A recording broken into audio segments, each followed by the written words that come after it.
Hello and welcome to the League of Extraordinary Atheists for Humanism, where we attempt to apply logic and reason to religion and politics. I'm here with my wonderful, beautiful co-host, Christy Santiago. Hello guys, happy Friday. I'm glad you guys are here tonight for part 2 from last week and a whole bunch of news that we're going to look at together through a humanist lens. I'm really not looking forward to some of it, actually, Mac. Yeah, no. Yeah. I am not either, as you could not tell from the tone I entered in with today. Yeah. Hello. Tonight's show is gonna... Yeah,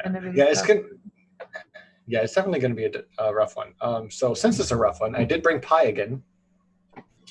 Yay! That's what we're calling pie? It's apple pie. It says pie. It says pie right there. And it says it. Who am I? My doctor gave it to me. My doctor gave it to me. Dr. Wait, what is this doctor's name? Dr. McGillicuddy, PhD, MD. Hello. Hi. Brought pie. Fantastic. Yeah. So, yeah. Okay. So let's just jump into it. Let's just do this.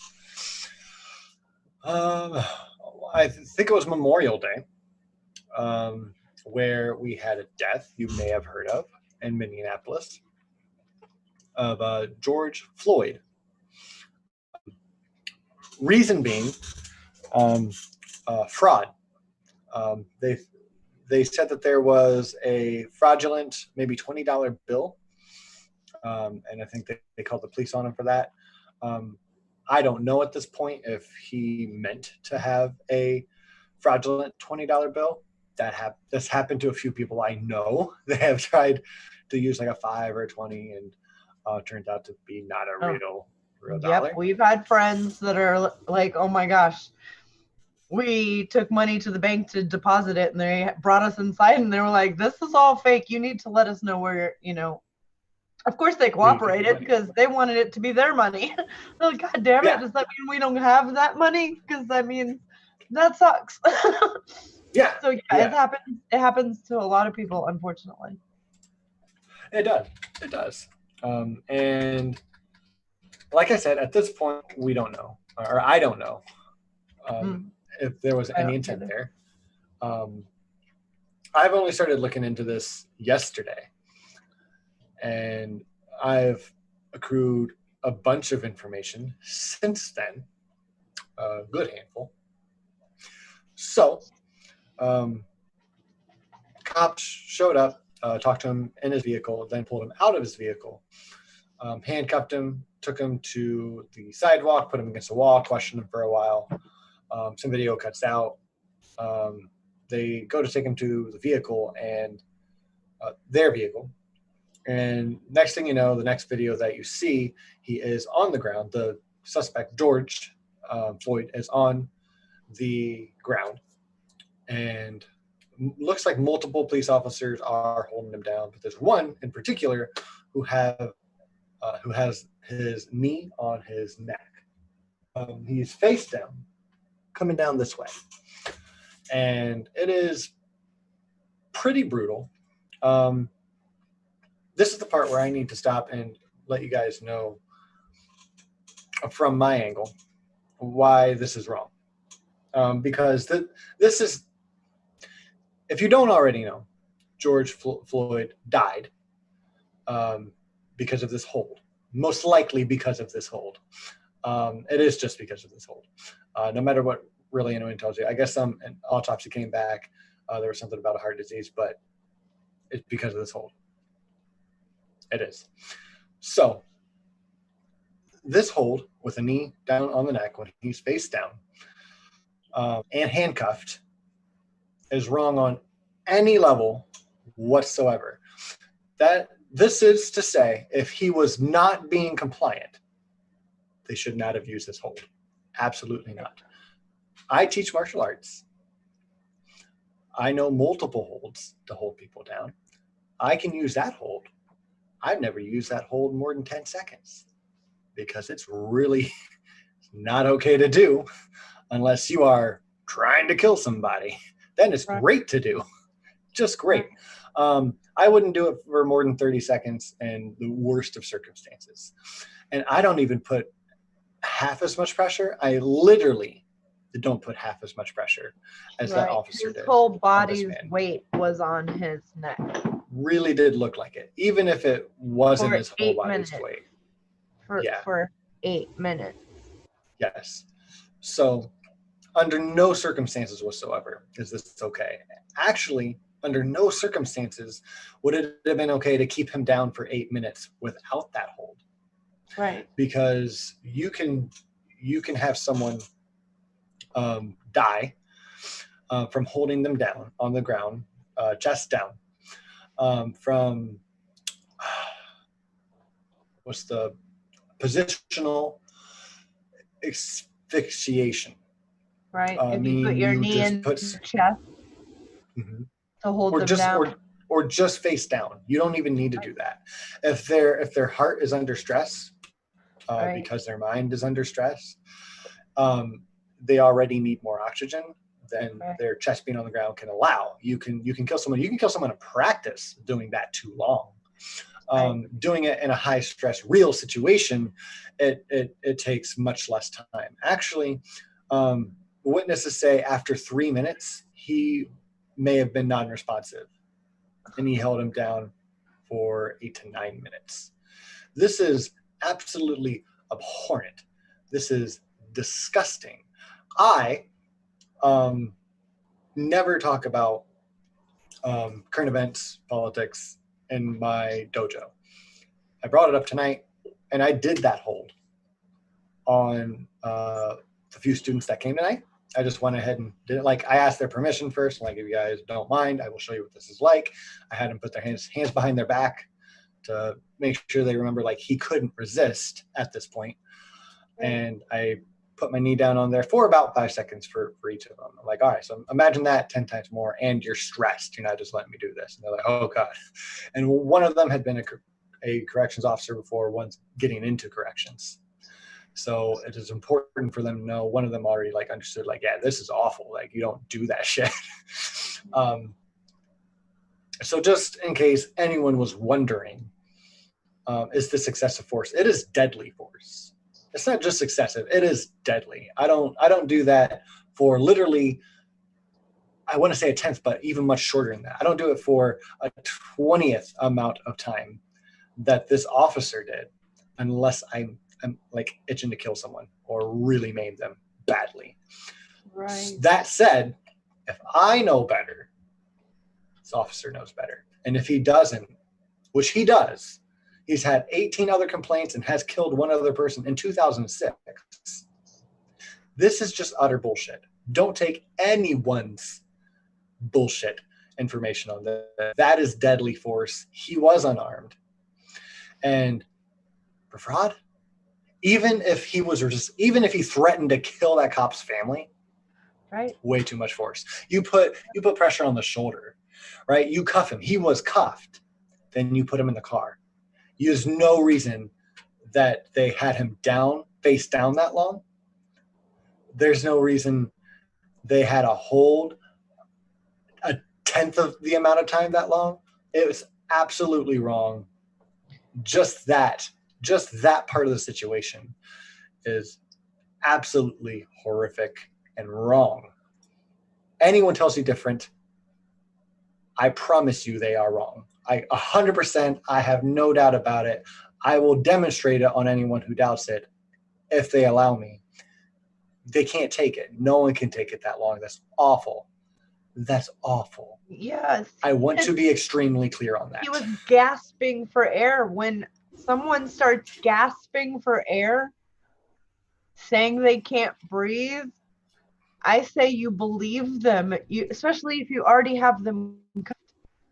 And you hearing them say this and then saying things delirious like mama help me,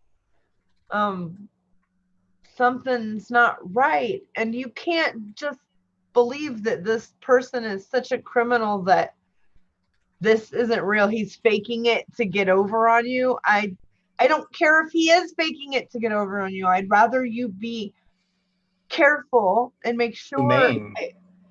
I can't. Watching the video, the whole 8 minutes, like, woo. Yeah, Yeah, fucked me for a while. it's Bad. I didn't get to see the entire thing, not in like succession anyways. I saw like every bit that I could find. It's really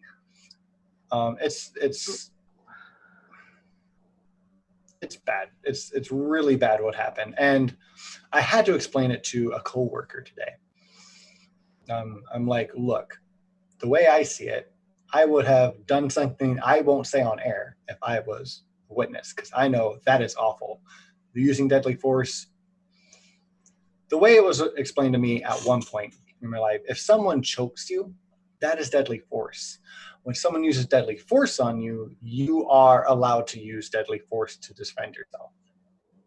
If that gives you any idea what I said I would do to stop what I'd seen. That said, why I said that, there's very important, because there were 3 other officers with their knee not on his neck. Like All it was of them need normal. to be arrested. Yeah, like it was just another Tuesday and they were going for tacos afterwards. Like it was just another day at work. Right. I don't want to live somewhere where that's normal. Right, and it's not. If it is normal, it shouldn't be.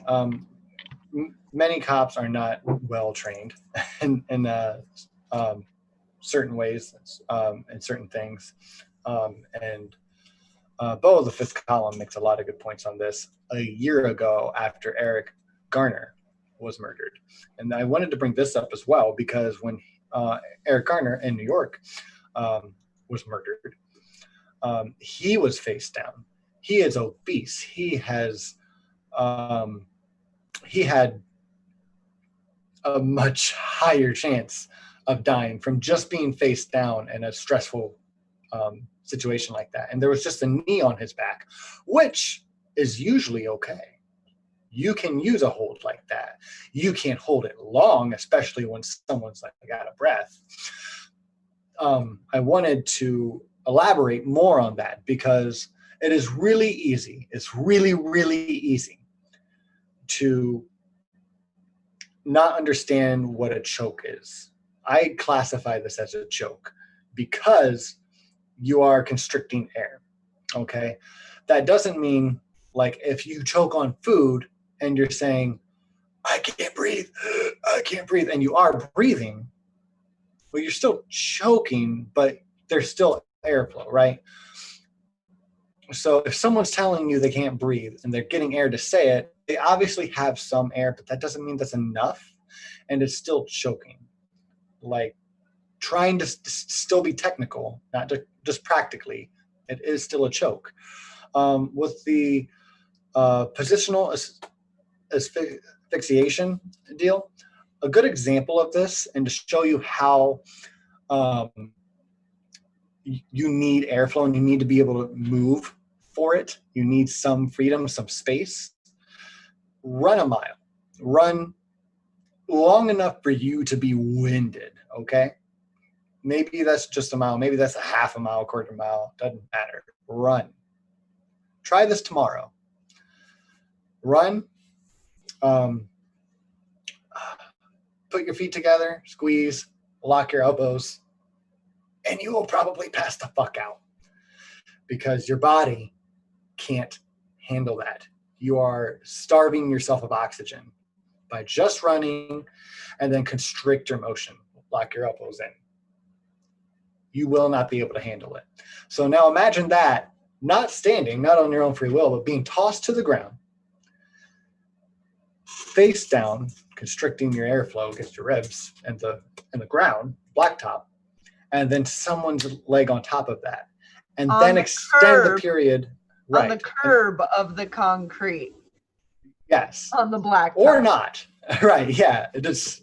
Either way, I really, really wanted to make this abundantly clear, and I know I'm overstating it, but it is so freaking important, because how many officers do we see doing this? And a lot of people don't die from it. It's still deadly force. Like, we need to train our officers better, right? Right. This needs to become knowledge. I'm not law enforcement. I just know better. Right. And there's a lot of people who do know better.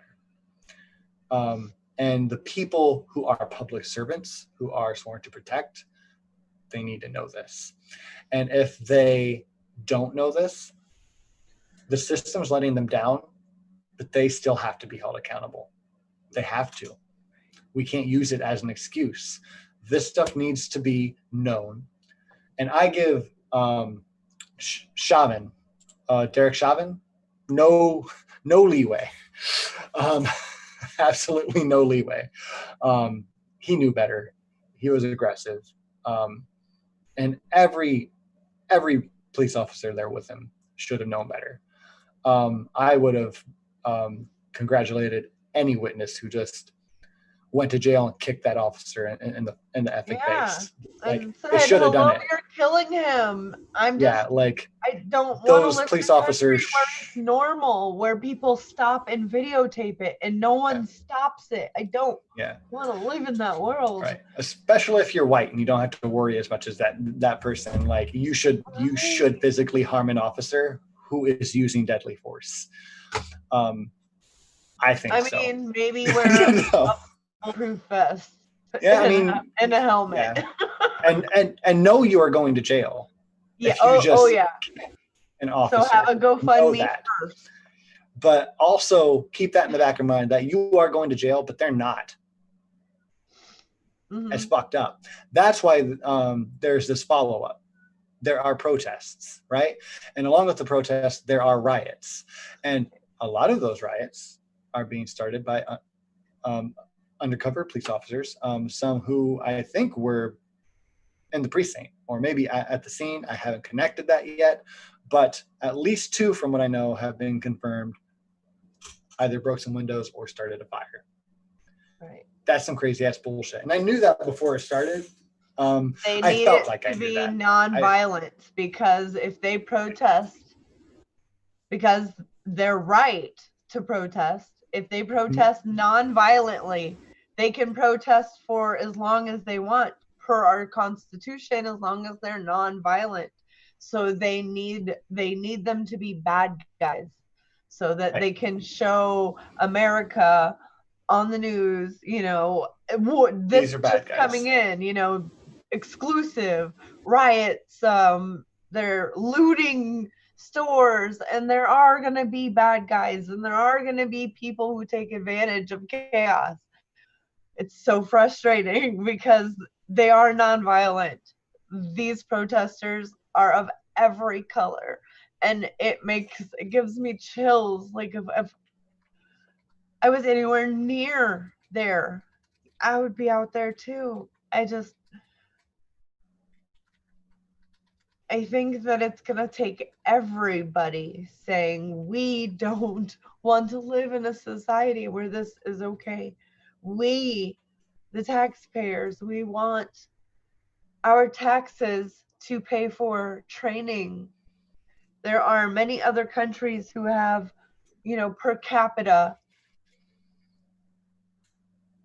totally different numbers. What do you mean 663 people were shot by cops in your city this year? They're like, we had like 1, and it was, a misfire, because they don't, that's not what, they're not taught to fear. They're taught to de-escalate.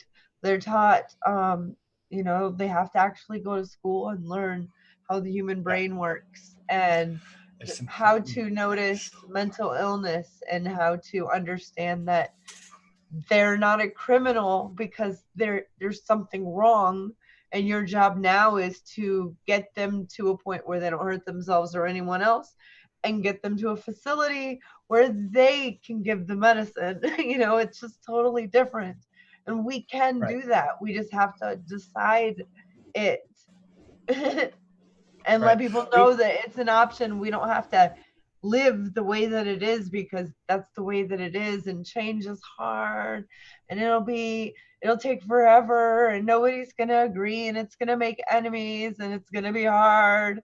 Like, it's gonna do all of those things. But what kind of society do you want to live in? I don't want to live in a society where people watch this happen and then we have sides, some people saying this and some people saying this. The only thing I see is a human getting murdered by someone who is supposed to serve and protect. That's wrong. It is wrong. I mean, like I said, the whole thing's really messed up. What that officer did was completely out of line, 100%. If I did that accidentally to a student, lose my school, probably go to jail. That's an accident, right? And I'm not a cop. Cops, the ones that we should see as heroes, that our kids should look up to, right? They need to be held to a higher standard. Just have to be. That's that. When you are a public servant, you are a public figure. And you need to be held accountable even for your accidents. Because when you are a public figure, a public servant, like you need to set the bar fucking high, right? You need to know these things. If I know these things, that is deadly force. You're a leader. For a tenth of the time or even less, you need to know these things. And like I said, I'm sure Derek Chauvin knew these things. I'm sure he did. Just didn't give a shit. He was probably unresponsive after minute 3. He held him down for nearly 9. Absolute bullshit. They charged him with 3rd-degree murder and 2nd-degree manslaughter. I don't know what the exact charge, like the specifications for the manslaughter is, but I do know that for the 2nd-degree murder,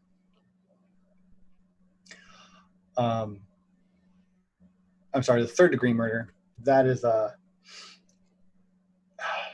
there was not intent to kill someone in that charge, but like a lack of if it happened respect, or not. right? A lack of respect for human life, right? Like carelessness is in that charge. They could have got him probably for 2nd-degree murder and maybe made a stick, but it is harder to prove in court. So it was actually a decent call, I think, that they charged him for the lesser because it is easier to convict him for it. They still need to prosecute the other 3. Like I said, they are all to be held accountable. I mean, any witnesses should have done something. I understand why they didn't, because, fuck with 4 police, even if it's morally right. Mm-hmm. But they should have done something. They were absolutely compliant. There was just too much peer pressure, right? I don't know if they didn't give a shit or if they were just scared to say something to their buddy. It looks Doesn't like matter. They all need to go to jail. They all acted like it's kind of like a frat, like the culture. Like, this is our thing is we drive around and make sure people aren't doing shit. And then that becomes we drive around and make sure people aren't doing shit that we don't like. Right. So like a team, a tribe. Yeah, and that's how it gets. That's a common theme in precincts, right? We know of that happening. So back to the protests. With the protests, civil rights leaders are calling for, well, this is not just a Black people's issue. They're saying this is a human rights issue, which it is, obviously.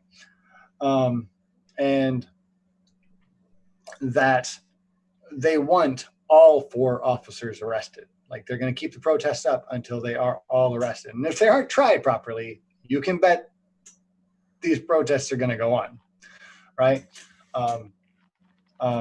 Donald Trump and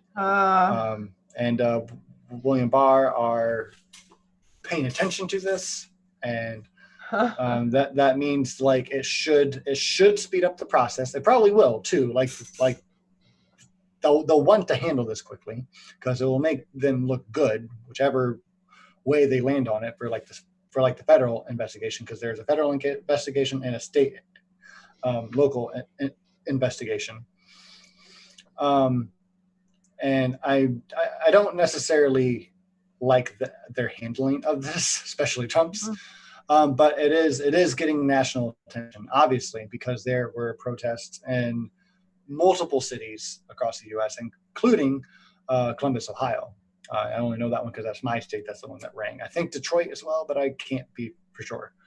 Also, on the way to Ann Arbor, like there's protesters like blocking the freeway. I heard today, like you can't travel on the freeway. I'm like, cool, that's a good protest. And the person I said that through, like, I don't know if that's a good, that's an effective protest. And like, all right, I see what you're saying. Yeah, it is. And though I need at some level to condemn the rioting, at some level I can't, right? Because one, as I said, 2 officers so far have been seen undercover, either breaking windows or starting fires, because it makes the protesters look good. And this is a common thing. A lot of times people are paid to go start riots during a protest because it makes protesters look bad. And whenever there's a protest, there's someone to have something to lose, usually monetarily or their job. This is a common thing in protests. Usually if there's a few starting a riot, if you look, I would guess 75% of the time, those people are there to make protesters look bad. Yeah, they are bad actors. That's why when Donald Trump says, if this shit doesn't stop, I'm going to send the National Guard, I hate that. That's when I almost just Facebook ranted on my personal side, be like, this is awful, because you don't send the U.S. military on U.S. civilians. We do. That's what happened in, you know, to the Sioux. So over the pipeline that dappled that is private security, but yeah, it's and remember, Trump has tweets from back when that happened, and he said that he would have it cleaned up in a day or two and everybody would be back to business. Yeah. And how do you do that? So probably with live ammunition. There are going to be even bigger riots. I mean, holy shit, talk about uniting the country against you.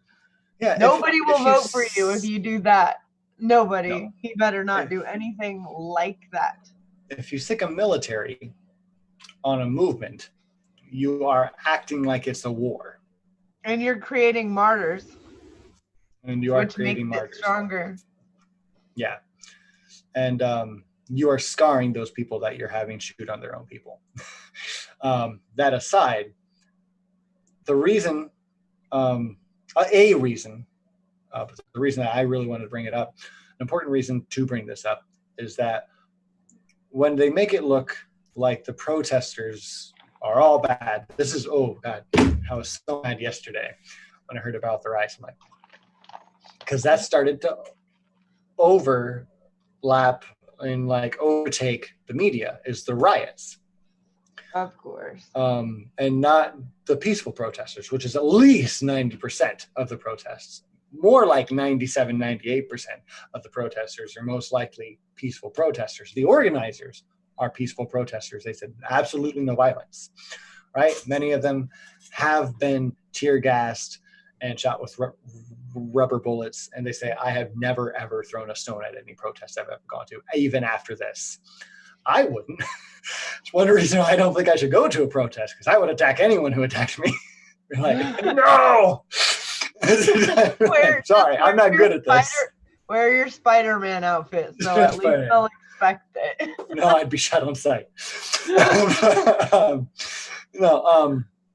But that overtakes the media because, one, it gets more clicks, right? That gets more views when you find something interesting like that. Peaceful protests aren't as exciting to watch. I was even trying to watch some of them. I'm like, I'm not getting a lot of information from this. I can't watch a lot of it.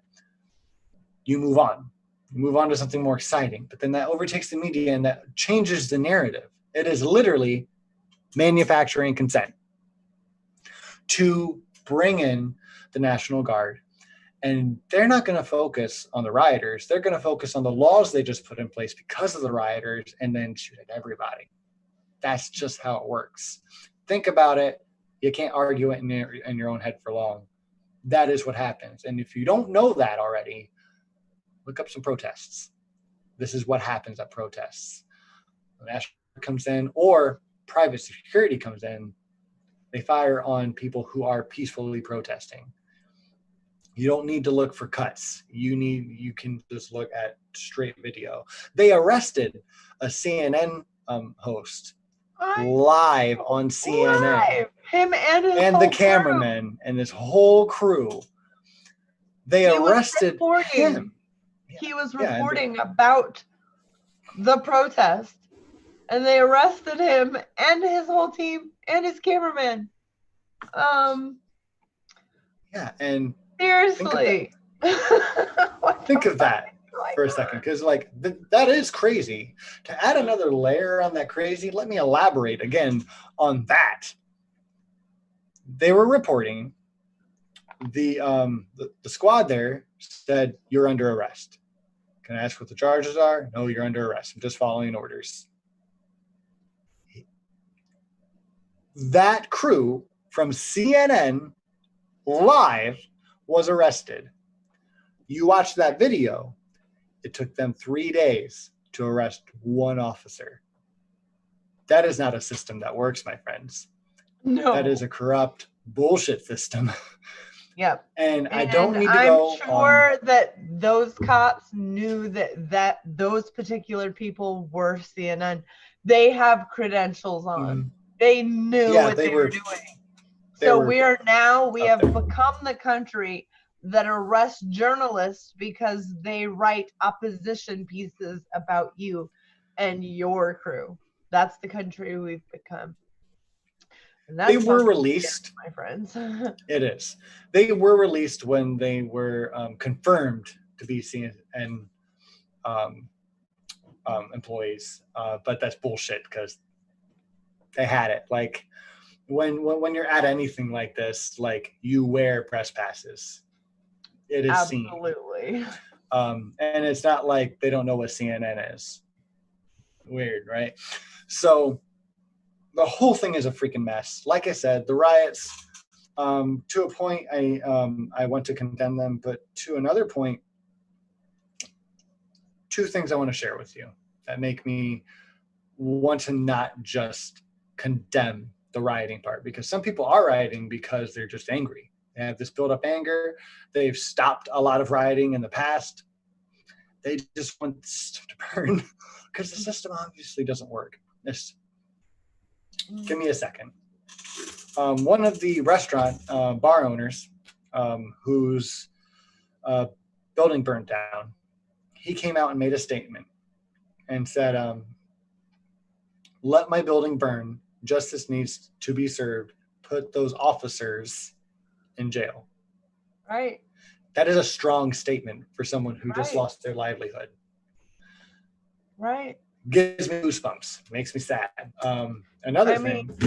It's justice needs to be served. And this needs to not be something that we need to be in the streets protesting anymore. Yeah. No, yeah, we don't we shouldn't have to be, but we are. The other thing I want to share is a quote from Martin Luther King, if I can remember it. What we need to see is that rioting is the speech of people who are overlooked. And I love Martin Luther King. So, and it doesn't necessarily mean it's right. The man has a point. Yeah. So I can't Nothing completely big condemn has that. ever been changed in this nation without riots. So I am in solidarity with every single one of those people in the street that's doing peaceful protest. And Yeah. I'll be with you every single night until justice. Every night that you're out there, I'll be out there. Yeah. And to the people out there just trying to exploit and make people look bad so you can get some good points. That's not what this is about. You're not cool. You're actually an asshole. That you're ruining shit. Things need to change. If your life is, you're at a point where you're doing horrible things to make other people look bad, you're not in a good spot in your life either. You need things to change too. So, let's be the 99%. There's so much more of us than them. And we need to see things work for everyone. And our justice system is fucked. And I'm ready. I'm ready for this to not be another huge hole in another community that just will never be filled and justice will never be done, and another generation is born where nobody believes the police. Fuck the police. I don't think that that's healthy. I think that that is a dysfunctional nation, and we need to fix that. We are all here together. We need to take care of each other, and we need to live in a world where that's not even something someone does as a police officer to someone else, no matter what. I mean, that's, join WWF fighting or something if that's, get in a cage if that's what you're into. But Yeah. I want police peace officers. I want officers that they protect and serve. They're not, I'll be back. I want to be out there terminating shit. I'm over it. Killing me. Violence is never the way. It begets more violence and more generations of dysfunctional violence, and only we can prevent forest fires, my friends. Right. We Right. we need I really do believe and again, Martin Luther King Jr.'s way of like always peaceful protests. Like that's what we want. But also, I can't say that Malcolm X never made a point of like if you want attention and if you want people to take you seriously, sometimes violence is the way to go. Yeah, it And definitely I don't depends want on to. the situation. It does. It really does. And one of the things that one of the civil rights leaders said is like, look, I mean, as far as the rioting go, people listen when they feel like they are not safe. Mm-hmm. People listen when they feel like they're not safe. That is true. That is true. I don't want points to be made that way. I honestly, seriously do not want points to be made that way. I am a very, very passive, empathetic person. That is not what I want. But I cannot take away from the fact that that is a true statement. That works. Fucking works. If people don't listen when people are calm, people will get built up anger, and at some point they explode. It's human nature. It's not really human nature to hold back this long. It's unhealthy. And this is what happens. And we are seeing protests all over the country, and they will grow if the other three officers are not arrested. And then all of them like tried with a sentence that is what the people want. I don't think it'll stop. This is very big in a very short amount of time. It is surprising. On the left or the People right, are wherever my over friends it. fall, It's they are heartbreaking. Where I not think okay with this. it touches everyone at this point. Yes. And to just see another one, it's another one, and then you start reading and learning the facts of the situation, and yeah, you hear your neighborhood is gonna be a part of a parade marching to the police station. Makes yes, I would think most regular people, after seeing it for themselves, would want to peacefully walk to let their leadership know.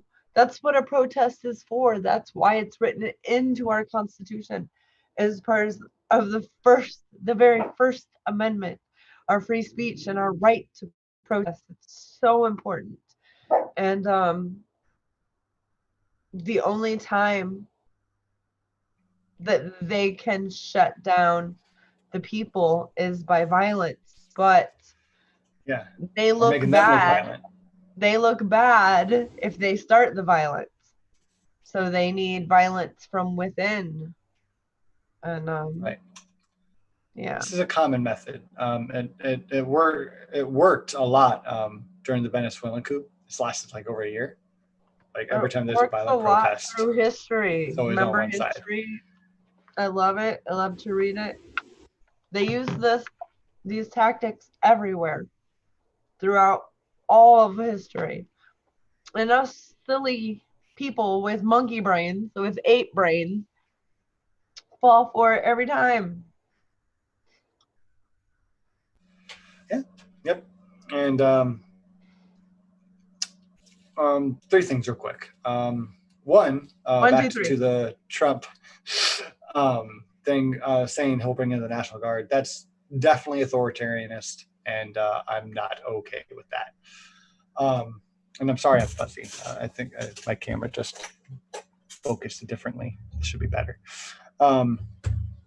Two, Amy Klobuchar.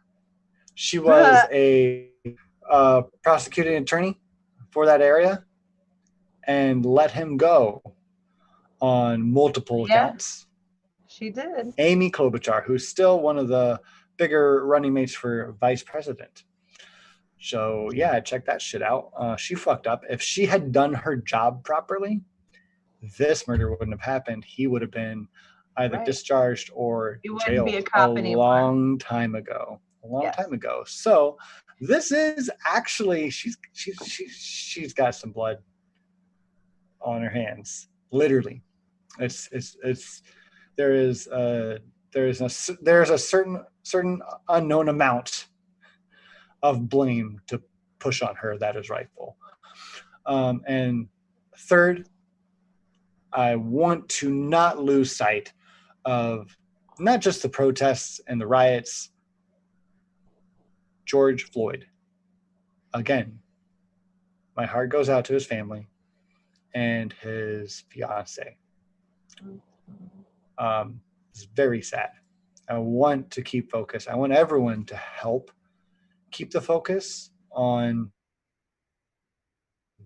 why. And the why is George Floyd. Don't let the news inflate all the other bullshit going on. Remember why we're here. Remember a life was lost. And that life has connections to people who are still here and have to deal with the loss and all the bullshit going on around them. And everyone having an opinion about something very personal and heartbreaking that just happened. And the best thing that people can do if they want to help is peacefully protest. Not breaking things, not burning things. Although I'm sure anybody out there that's a good person is not doing that. So there's that. And I don't know how that city is going to heal unless he faces charges. And the whole country is with you tonight and every night. Every night that it's lit up. Yeah, and it needs to stay lit up for a while. This is something that could go down in the history books if we play our cards right and honor his memory.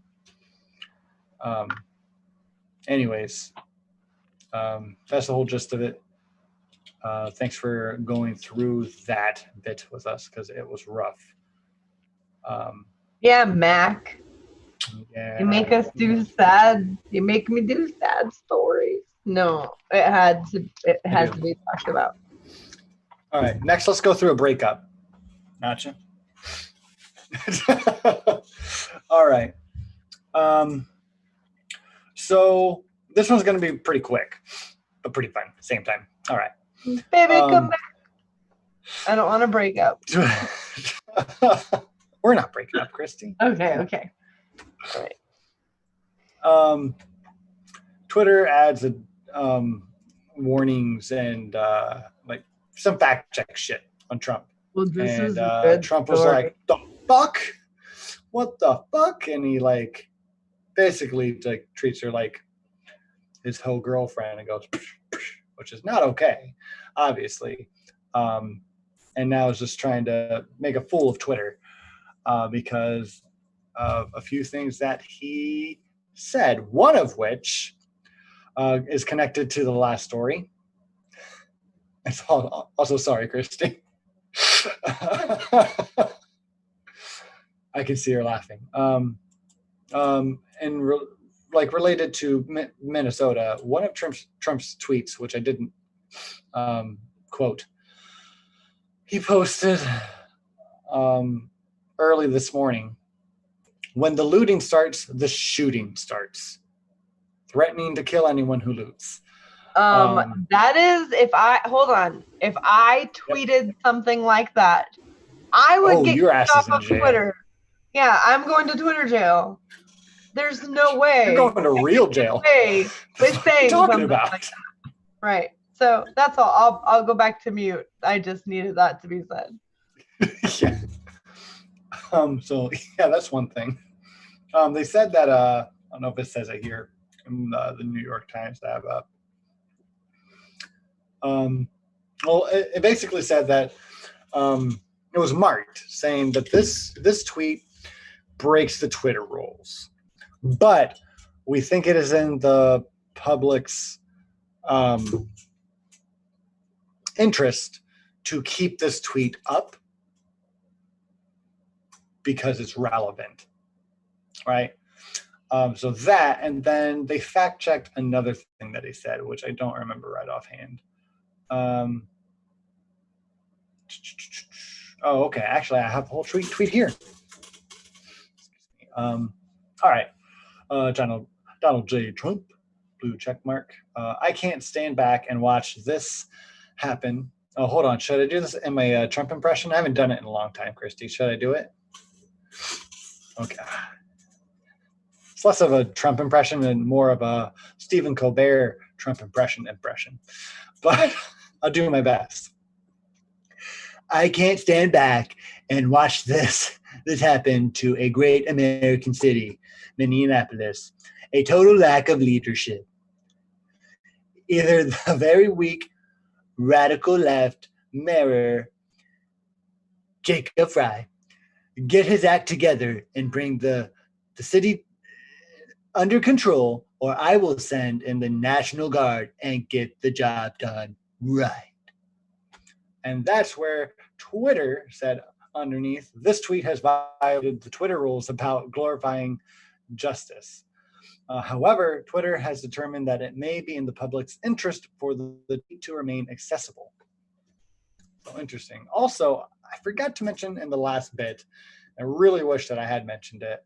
I watched Jacob Fry this morning in his statements. I don't know much about him. I think he's handling the whole thing really well. I know that Crystal Ball and Sagar, they they don't quite agree with me on that, but I watched that before I watched them, and I watched like the whole interview. So I was happy I did, because they probably would have given me a different opinion if I had watched them first. Because Sagar says that like he's just letting the city burn. Well, he pulled people from the 3rd precinct, which burnt down last night, because he heard that like they had gotten enough notice for him to realize the people there are not safe. So he called for an evacuation, which to them, or at least to Sagar, looked like he's just pulling the police back and letting the rioters do whatever they want. But he's protecting the police there. You could look at it either way. Still, you could. But I agree with the mayor. I think human lives first. The way he said it is that the 3rd precinct is a building. It is brick and mortar. That just comes way second. And I agree with that. Human life definitely comes first. Even when you're trying to come from like some strong principled stance or what the fuck ever to like make a statement, like Right. you save those officers, right? People are fucking angry. Anyways, back to Donald Trump. Yeah, he said some tweets. He said some tweets because he does that. He really should stop. Yeah, he got angry and said, Twitter is doing nothing about all the lies and propaganda being put out by China and the radical left Democratic Party, which is not radical left, but I digress. No, it's like they have targeted Republicans, conservatives, and the president of the United States. Don't know who it is. He sounds like a really great guy, though. Section 230, is it 230? Should be revoked by Congress. Until then, it will be regulated. So anyways, yeah, they fact checked some shit. Yeah. And he threw a fit about it. And how dare you tell me that I'm wrong? How dare you tell me that I'm wrong? I'm the president. I'll throw a fit around this bitch. Why are you attacking me? I am perfect. I'm actually Jesus. Actually, I'm the king of the Jews. That's an actual quote. That's an actual quote from Donald Trump. Oh my gosh. I'm the king of the Jews. So embarrassing. That's oh my god. Not just embarrassing, it's super fucking offensive. Great grandchildren are gonna be like, tell me that one story again all the time.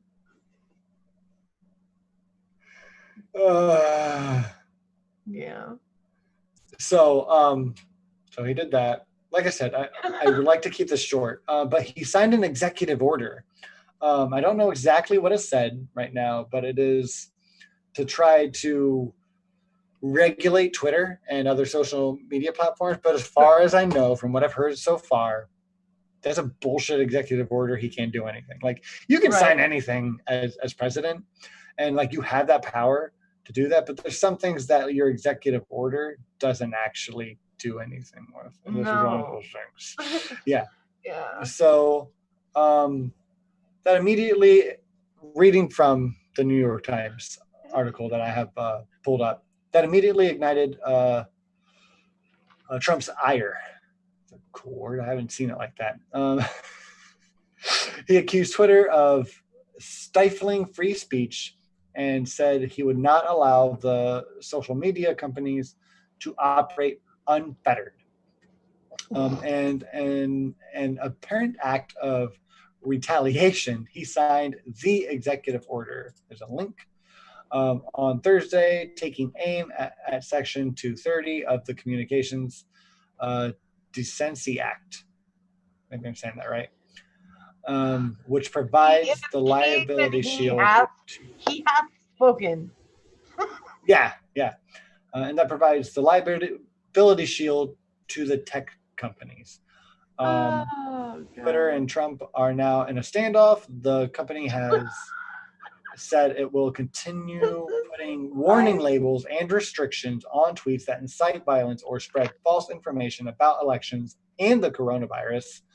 And Mr. Trump, who once tweeted, up to 108 times a day, shows no signs of stopping his usage of the service, lashing out on Friday on Twitter about Twitter itself. All right. And like, again, as I've said previous times, that's not a new story. Trump does stupid stuff. It is funny. It is stupid. When I think It's not new. Don't about the focus whole on it. world, like the whole world knowing about what goes on here, when I think about that the whole world gets news about what's going on here, I'm like, no, but we're not all of us. I promise. Please. I bet that it's very entertaining because they don't have to deal with the fallout, because it's very dramatic. There's lots of throwing fits and a revenge, and like they're trying to play out Roman theater. It's almost ridiculous, the drama that happens in Congress, and like, I don't want to play that game anymore. So yeah, that was just a little tidbit, and I thought it'd be a little funner, right? So I wanted to add that in here. Let's get out off this topic because it doesn't deserve a lot of attention. It did make me mad because I don't like any stifling of free speech.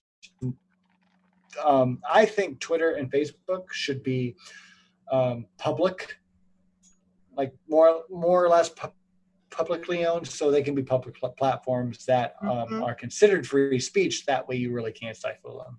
And again, I want to reiterate, because I think it's important with everything going on right now, protests they're part of the First Amendment and free speech, right? Yes.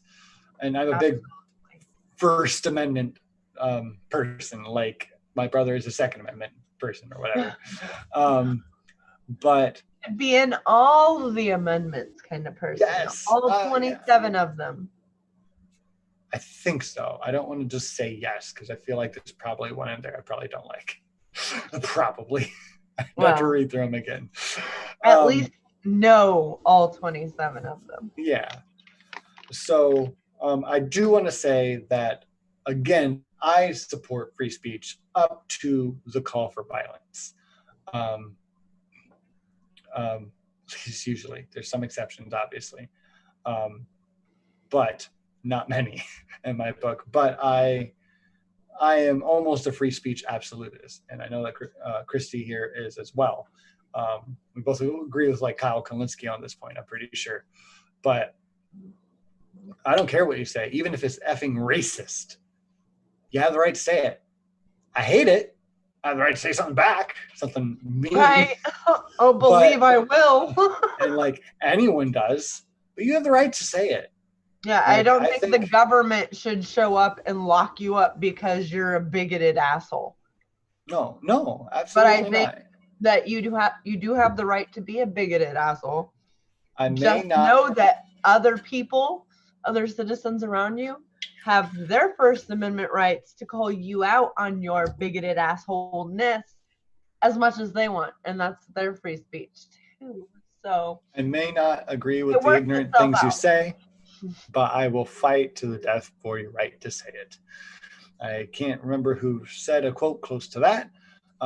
Voltaire. I do remember. I heard it the other day. But I absolutely agree with that. Up to the point of just like calling for violence and like doxing and shit like that. You don't have a right to like put someone in danger. Of course. That's awful. Right. I still have problems with the way people say things. I just don't think that the government should step in and put you in jail because you said them. So. Yeah, no, right. And it's like, similarly, because this is the League of Extraordinary Atheists for Humanism, we agree with the freedom of religion, right? We're atheists. I'm at least an anti-theist, right? I think that's like religion has a net harm on humanity. I'll fight for your right to practice because you have the right to do that, and I agree with that right. I think you should. That's the only way that we can have equality among people, with the earth being so goddamn diverse, right? You need to fight for these rights, because I agree. That's the same. The freedom of religion can also be seen as the freedom from religion, I think. That's the only thing that keeps me safe, and it helps me keep you safe. Like, it levels the playing field. Like, rights should level the playing field, is what rights should do. And I agree with that. Right. And it keeps, fight for the death for your right to it worship. Keeps, if you get a bad leader, let's say we get someone worse than Trump, who is more like Pence and wants to make it a theocracy. I mean, it would be hard. We have a lot of checks and balances that would stop that along the way, a lot of courts that would stop that along the way. But if they have just one more justice and fill in another 50 federal judge seats, they could start doing things like that with someone like Pence. The separation of church and state needs a wall between it, because it matters also who the leader of this country is. Elections have consequences. And if you don't want a Hindu nationalist becoming president and demanding that is imposed on everyone, or a Muslim wanting to impose 5 times a day a call to prayer to Mecca. If you don't want that to be the law of the land, then you should not want any religion, even your own, because we have elections here, and it would be whoever the leader is what we now have to change to, and that's scary. And we don't think that imposing anyone's ideas onto someone else with a metaphorical gun to the head. This is what we believe. Yeah. This is what you have to believe, or you're not a part of our family. You're not a part of our tribe. You're not going to end up with us. You're a sinner. You're a bad person because you don't believe what we believe. We find that abusive. Very abusive. And I think that there's enough room for everyone to believe what they want, and for no indoctrination to be a painful experience. There's always going to be some indoctrination. I mean, there's no way not to. When you have children, the things that you like, you indoctrinate them into because you like them. You play your favorite songs. You're indoctrinating them into either hating those songs or loving those songs because they grew up with them. Children take a lot of things from us, but they also believe us. I think that it is important for all citizens of all countries to raise their kids open, very open to all religions. Let's find out what they believe. The Hindus, there's so many of them. Let's find out who they are, where they came from, what they believed. Then we can like color their gods, we can draw them, we can wow, it's cool. We learn about Egypt in school. Why shouldn't we learn about all of them like that? And I think that would give us a generation of children who weren't magical thinkers as much. I mean, there'd still be some, but I think that there would be a lot more questioning things, because a lot of things would seem like other things, and you'd say, wait a minute, this seems like a different religion. Why would I want to do this? This has already been done and nothing's ever been proven. And I think that skeptical mind falls over into everything in your life. At least for me, it did. For Mac, it did. Into politics, into how I have conversations, into how I read a book, even. Like, okay, what is this book about?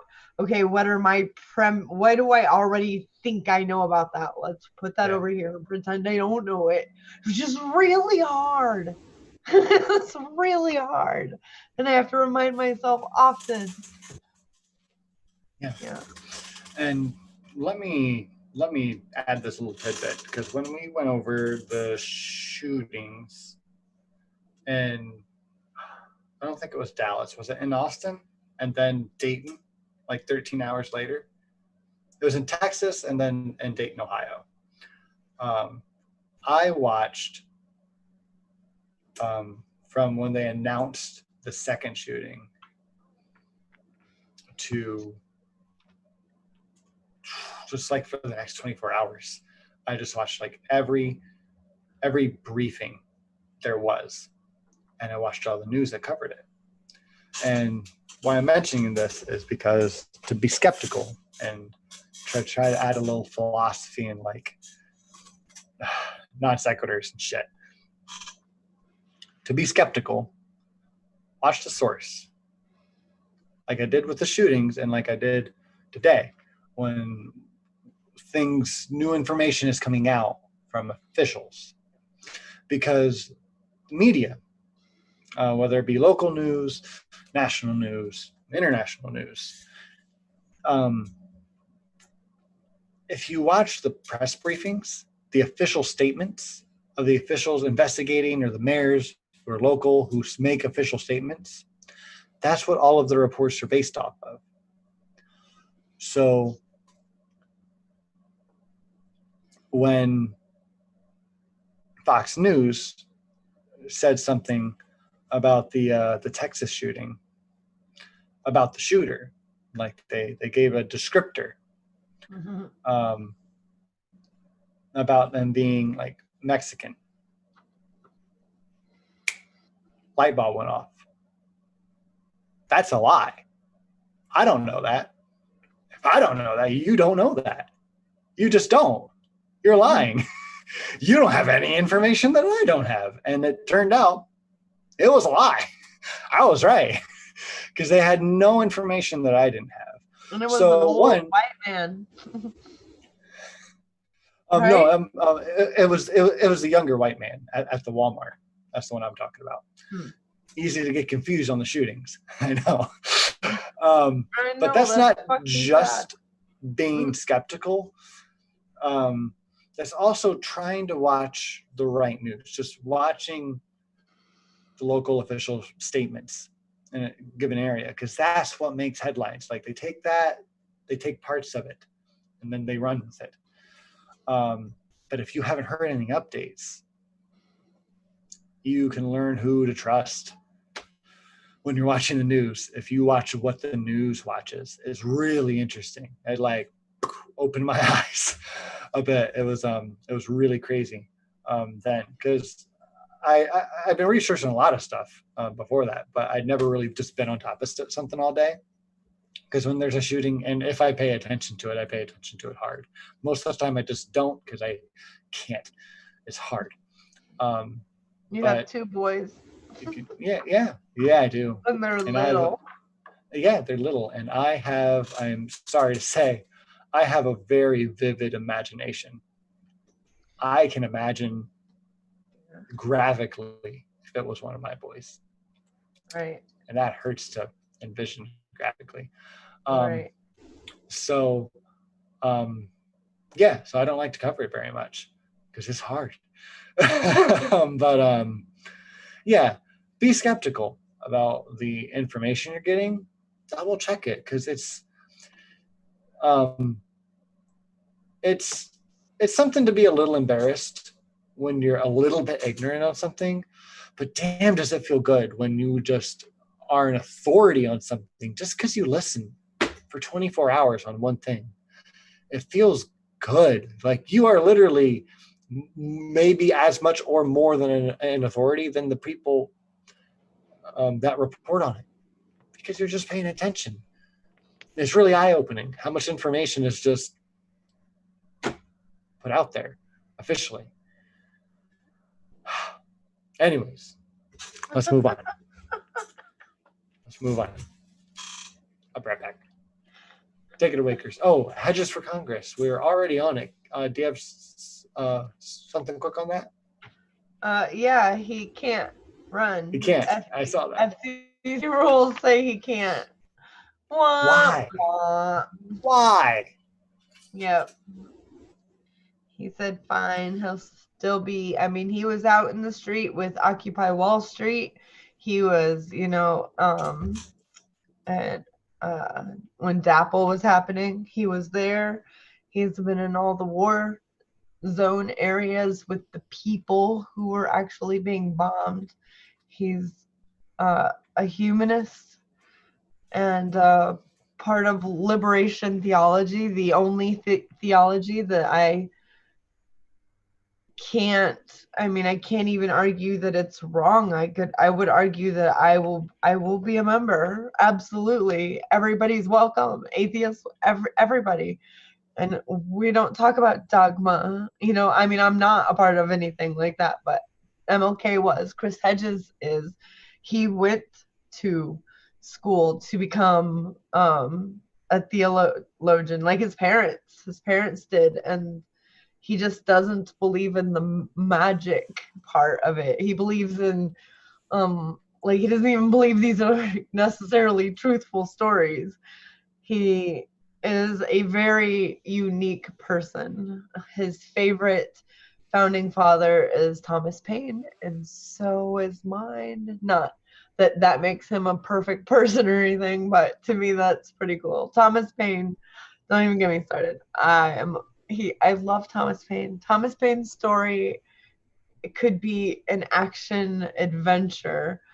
Just what a man. So, but Chris Hedges, back to him. He's gone to be an investigative journalist, like one of the last real ones, where he travels into war areas and reports from the ground what's really going on. That's how we broke a lot of things that let the citizens of this nation know that the war that our tax dollars were paying for were not what we were being told it was. They were death squads and all kinds of horrible things.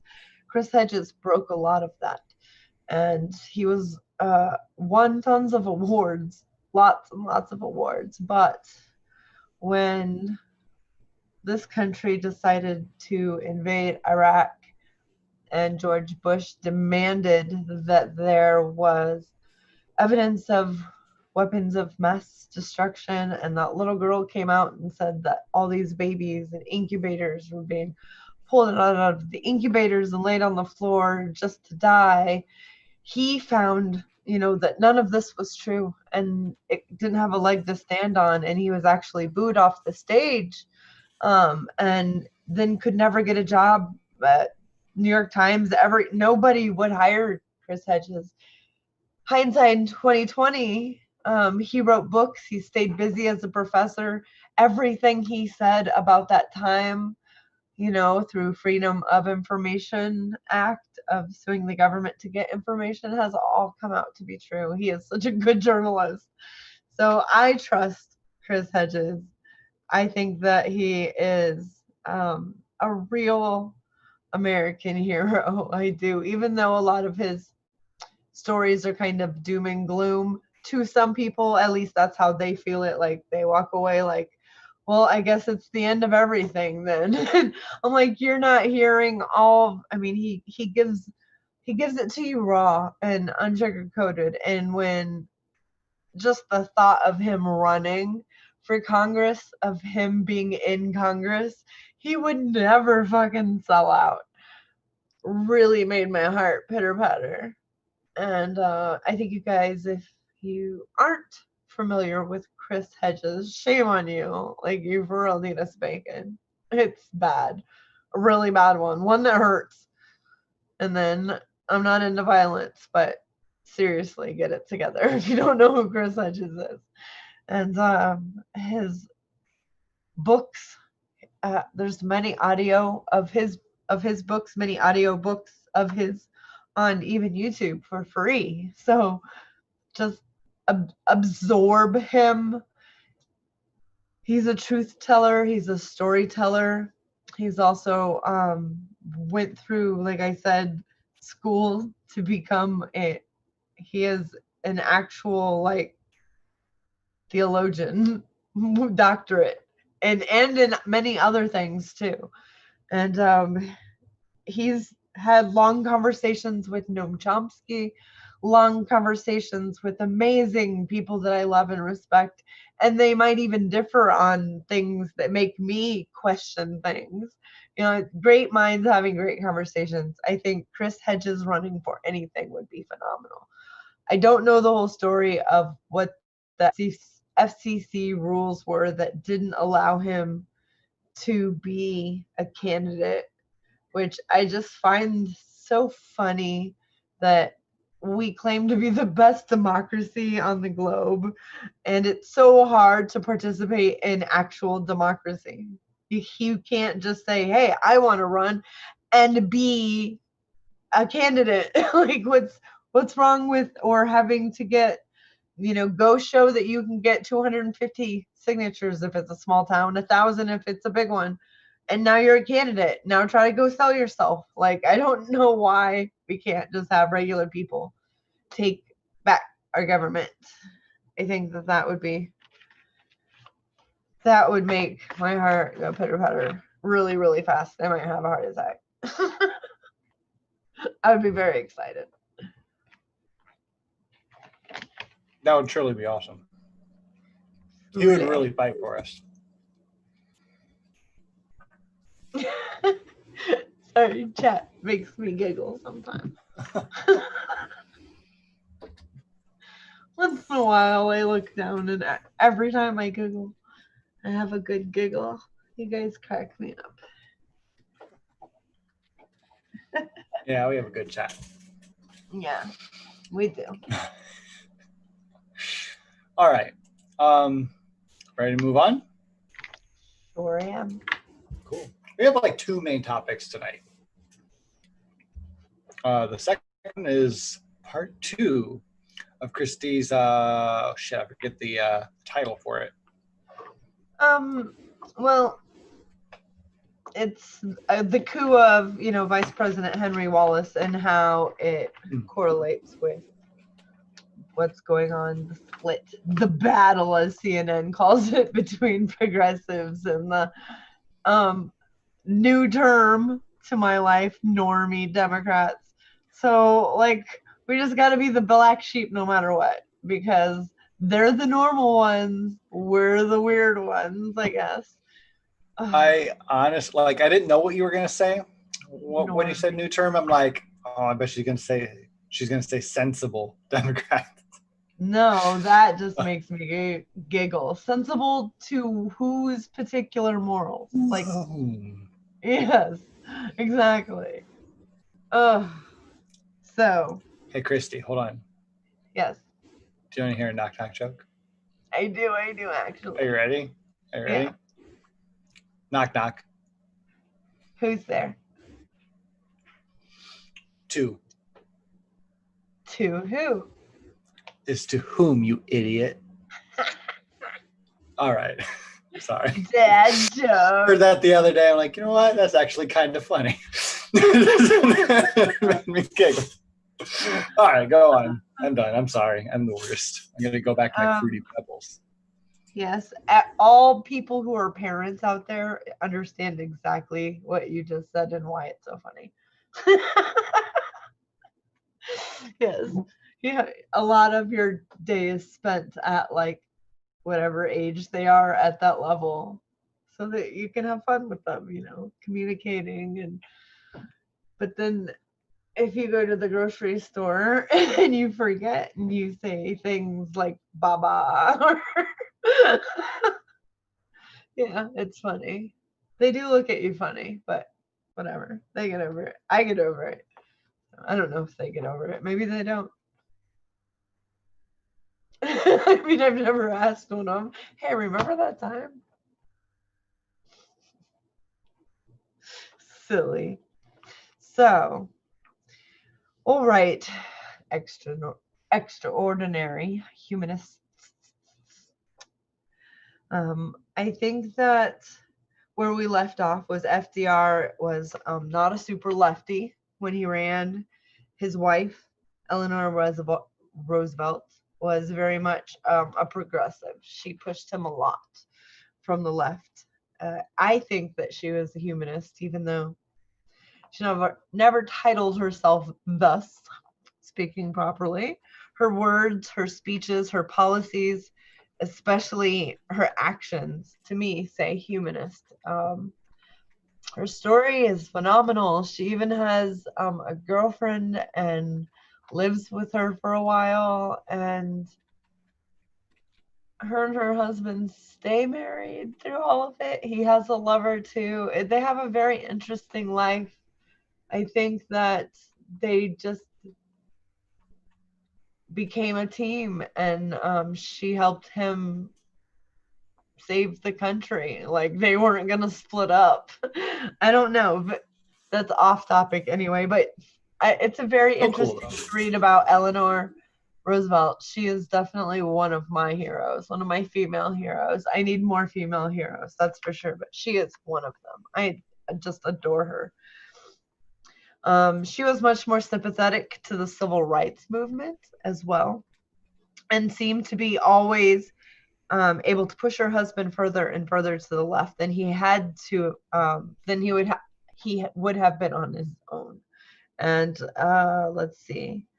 She was also a huge supporter of Henry Wallace, who the story is about, who we hardly have gotten to because there's so much to Henry Wallace. Wallace's wing of the Democratic Party was pretty much an antidote to what had been going on in the Democratic Party at this time. The other side of the Democratic Party, the corporate oligarchy, reactionary wing, not humanists at all. They were fine with very cruel policies. They were cruel with corporations not having to take care of workers. They were a very conservative, very racist bunch, a wing of the Democratic Party. If you ask me, I think that they were like the doo-doo heads of the Democratic Party. And Wallace would be the equivalent, because I'm correlating the story with, contemporary politics now, with the Mike Gravel wing of the Democratic Party, with the, not that he's even in it, he's further to the left, the Noam Chomsky, the Bernie Sanders, like a mix of them, further to the left than all of them. Like, I don't know how he even became the vice president, as far left as he is, which leads me to believe that all of the people getting involved and making sure that the streets stayed full of people made a big difference, and we got a lot of shit done, is what I think. So for some historical context, we, the planet, that is, we were also starting to see the rise of far-right fascism at this time. Also authoritarianism all over the world. And so because we were an international country at that time, we had trade with everywhere. We had boats everywhere. We thought that we were, so futuristic. We were so cute and young. Oh, yes. FDR supported neutrality across all of these matters, across the whole world, which, when I first read about him not wanting to do with any of it, I was reading it with hindsight being 2020, knowing what was coming. Why didn't you get involved? Why didn't you help? But he didn't have that. So, I have to understand he didn't know what was going to happen. However, he did stay out of what he called American neutrality, is what he did. He stayed out of all problems, which, of course, the reactionaries, the neocons, now would be called neocons, or corporate Democrats, the oligarchy of the Republicans and the Democrats. They wanted to get all up in this war. They were doing all kinds of things to make sure that they were funding the war. They were helping make machinery for the war. They were a big part of it. And what's really shitty is some of these companies like Ford, they helped fund the Nazis, and they had corporations and companies set up over there. And because those companies got bombed to smithereens during the war, they're big balls, because they're a multinational corporation, but they're out of the USA. They're a USA company. These assholes sued the government to help them rebuild their corporation over there because it got bombed to smithereens, and they funded the enemies. Like, the history that we have on what actually went down makes me think that I will never be able to trust what any of them are saying until 20 years from when they said it, when I can find out if it was true. And that sucks. Like, that really sucks. I also don't want to live in reality in a country that's like that either. So it's a long time to wait to learn if you should vote for someone or not. Right. Do you see? So when other countries or friends of ours who are from other countries is like, what is wrong over there? Believe us, we're like, what the fuck is wrong with our fellow citizens? So we have to get to the data of it. What are people's fears, and why would it benefit a leader to stoke fears? Well, if you look through history, what kind of leaders stoked fears? Demagogues. Well, it's a scary time. There's all kinds of things going on. Climate change and the science illiteracy in this country is, people think the earth is flat and chemtrails exist. People that I know. So, science totally failed. Education totally failed in this country. It's like, it's a class war going on. It's going to look 100 years from now, 50 years from now, 200 years from now in the history books. It's going to look like a class war. It's going to be different than the Great Depression and FDR. I only hope that the leaders that we get, when it gets as bad as it's going to get, are more like FDR than like Trump. Or we might not have a democracy anymore. I know I'm sounding like I think it's funny, but that is the only emotion that I am allowed to let out. Or that's scary. That's scary. I don't want to think that at all.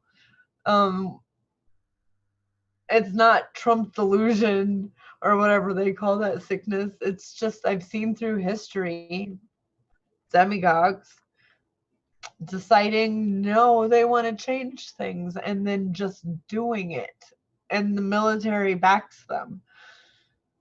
That's scary. There's a lot of things that are possible, and I just think that throughout history, every time this country and almost all other countries have seen massive change in policy and actual, the policy, the laws that govern the people, is when we have massive amounts of people in the street.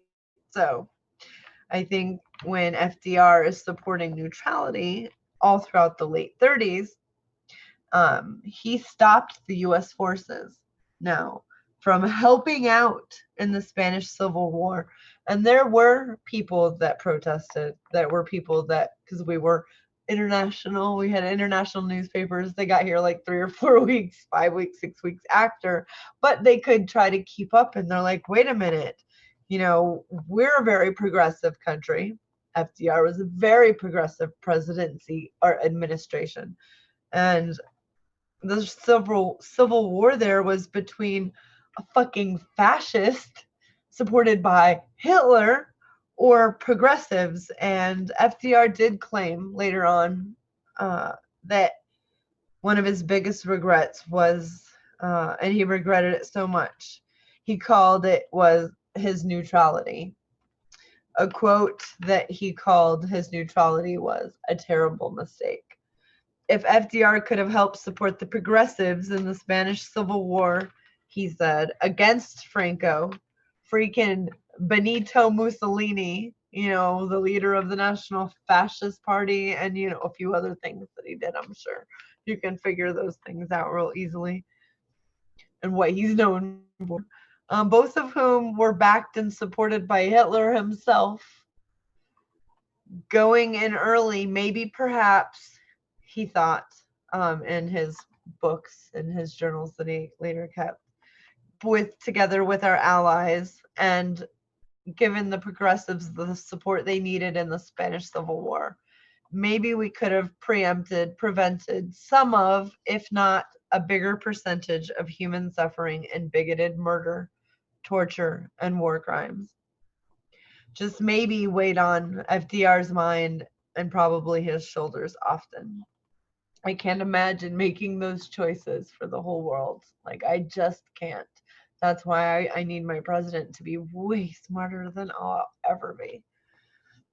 During the 1930s, maybe the Soviets wouldn't have been the only force supporting the left in Spain.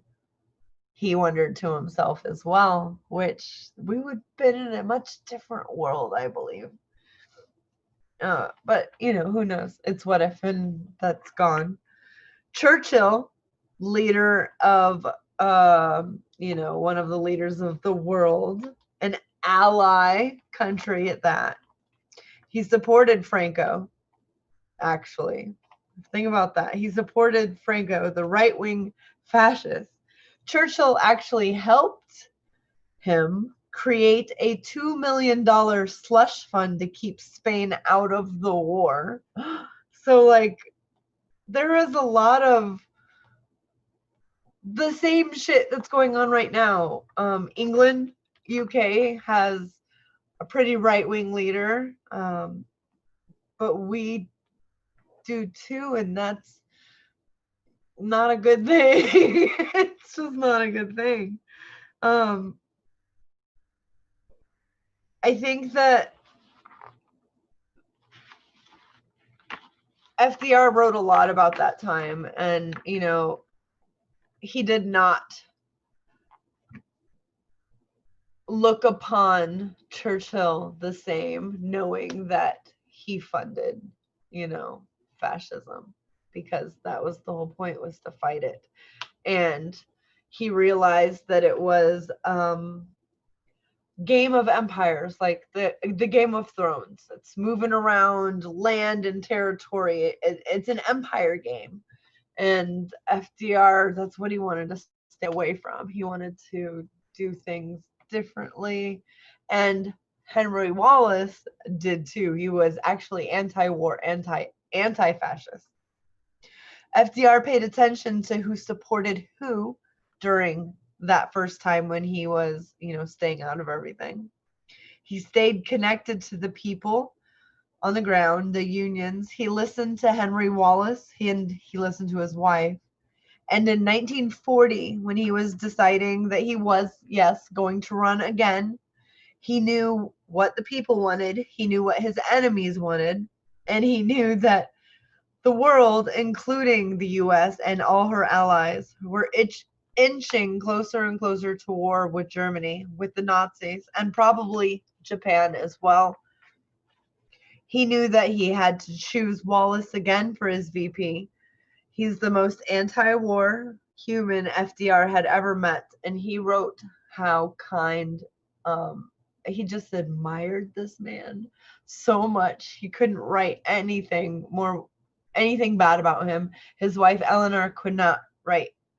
I mean, it was just like he was a humanist and what a humanist should be. And I think probably the most progressive politician we've ever had in this country. And this was when things were in black and white, guys. Come on, we need to get it together. So, okay. With the Nazis and probably with Japan as well. He knew that he had to choose Wallace again for his vice presidency. He knew that the most anti-war human FDR ever knew and trusted, and the most anti-fascist, loudest New Deal coalition member was Henry Wallace. throughout the 1930s, Wallace was known for being such a loudmouth at rallies and protests, kind of like Bernie Sanders. So it correlates so much, it just does. Wallace, he saved the farmers. I don't have time to get into all that he did for the farmers, but the farmers were so progressive during this time because of Wallace. The New Deal didn't do enough, and so Wallace filibuster. He did everything. He protested. He got all the farmers in on it, and he won. He ended up getting them, because they're after war they were getting 1/3 of what they were getting pre-war. And they were like, this is not okay. So he fought, and they got 3 times the amount that they got before. And they deserved it. They really did. They got rid of all of their, farming stuff for the war. The war needed metal. The war needed all kinds of, they helped the war. They needed you to grow a specific thing for the war. They started doing it. Everybody helped. So they were like, we helped, we need ours. And Wallace is the one who saved them. He didn't just make it right. American farmers said that he made them whole. So I think the farmers being so progressive during that time, and a lot of them, how they are now, when I don't talk to them personally, when I see a conversation with an actual farmer, anywhere in the heart of our country, actually interviewed face to face with another human being, you see somebody who doesn't want fracking in their land. They don't want poisons in their land. They don't want big companies coming in and taking over all the little. They just don't understand. Who doesn't want that? Right. But there's an R and a D and a team and a tribe, and it just fucks everything up. It really does. The political parties, I'm sorry, Henry Wallace is who the farmers they got to say, just like they get to say now when we go to the convention, for president, who the farmers, their farmer unions, who they want as vice president. Well, they wanted Henry Wallace. But the political party bosses, DNC, think of them. They didn't exist then, but think of these guys. They had enormous power, and they loathed Wallace. They hated his progressiveness, his being a regular person, that he loved the people, and everywhere he went, he ate with the people. He even slept at regular people's houses when he was out on the road. They hated him. I think that he could just go meld in and have conversations. They weren't icky and different to him. He related to them because he was one of them. He'd never do anything if it would or could have hurt the people in this country. They hated him, obviously. The far right side of the Southern Democratic Party. And I find it more about the coup d'etat, to find out more about the coup d'etat of Vice President Henry Wallace and how it correlates with the contemporary battle in the Democratic Party. Of course, you'll have to come back next week.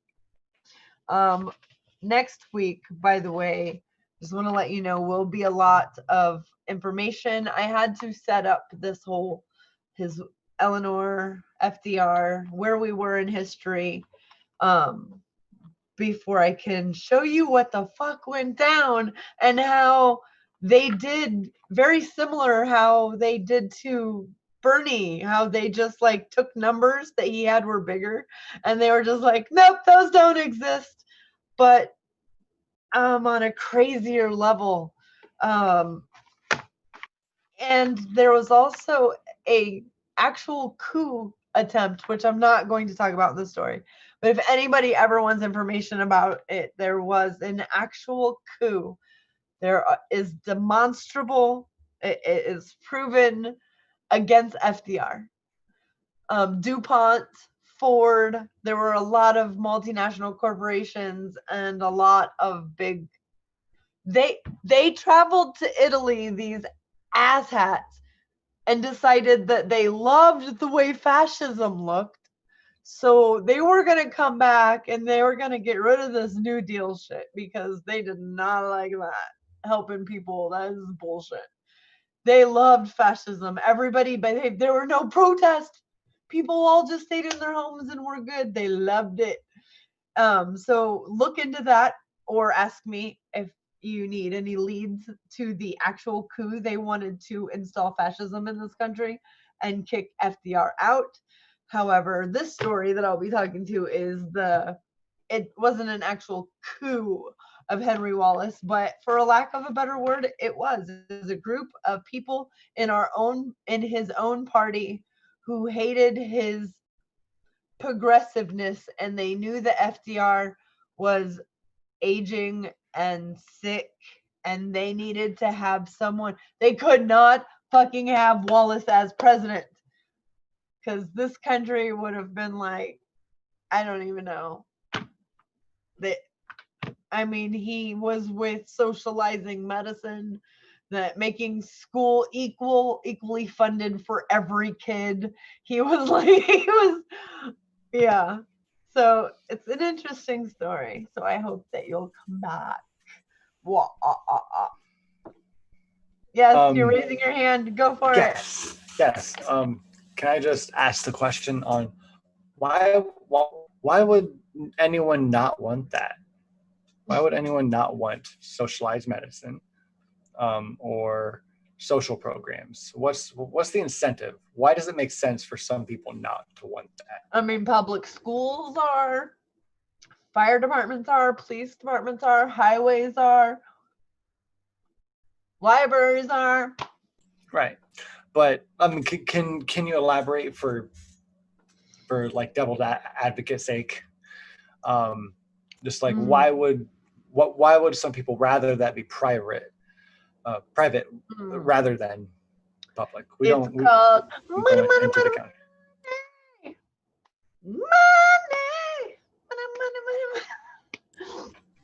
Yes, that is a very good short breakdown.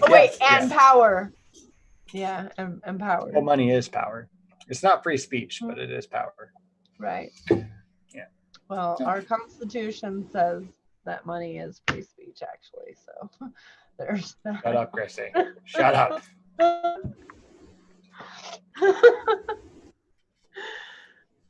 Maybe drink on air again. Apple pie and fruity pebbles. Thanks for the balanced meal, 51 everyone. 51 weeks. You know what next week is? 52.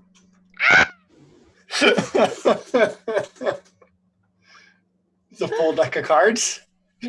Yeah. I've never had a whole deck of cards in this area.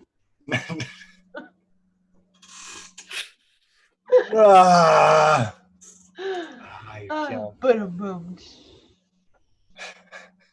Silly. Cool. Does anyone have any questions on what we discussed tonight? Throw them in the live chat. You guys got 45 seconds. Maybe a minute and 15 seconds. Say hi. I'll give you enough time. I see people in there that I love. Jesse, hi. Yeah. And Godless. Oh my goodness. Yeah. Godless Virus. Andrew. That was here. Yes. Jesse's been hanging out. RB.